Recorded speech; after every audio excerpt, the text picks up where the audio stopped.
Micuța Mali a fost găsită îngropată de vie lângă o groapă de gunoi undeva lângă Suceava. Niște oameni inimoși ne-au anunțat de drama ei, iar până am ajuns noi acolo, ei au și început să o dezgroape cu mâinile goale, dezvelind un trupușor imobil, amorțit, măcinat de durere până la gât. Doar un căpușor se vedea deasupra pământului și doi ochi rugători și disperați.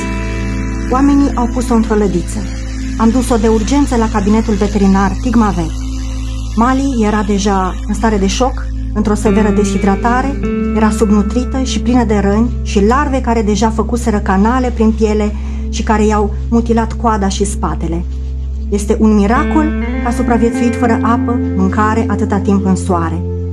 Deși era foarte slăbită, trupul ei firav a trebuit anesteziat în mod repetat pentru a fi curățat de viermi și pentru a domoli durerea provocată. Mali a avut o voință de a trăi și un spirit de luptă incredibile.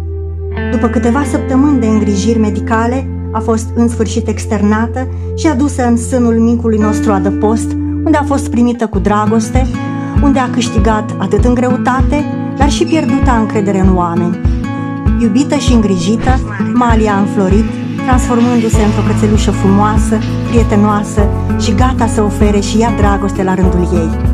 Dorința de a avea o familie numai a ei nu s-a lăsat mult așteptată, iar prin intermediul asociației belgiene Speranța Dog Rescue, o familie a cerut-o de grabă ca viitor membru. Acum, Mali este răsfățată și îngrijită și își trăiește cele mai frumoase clipe din viață pe canapea, la plimbare, în pădure, la joacă, împreună cu noi ei frați.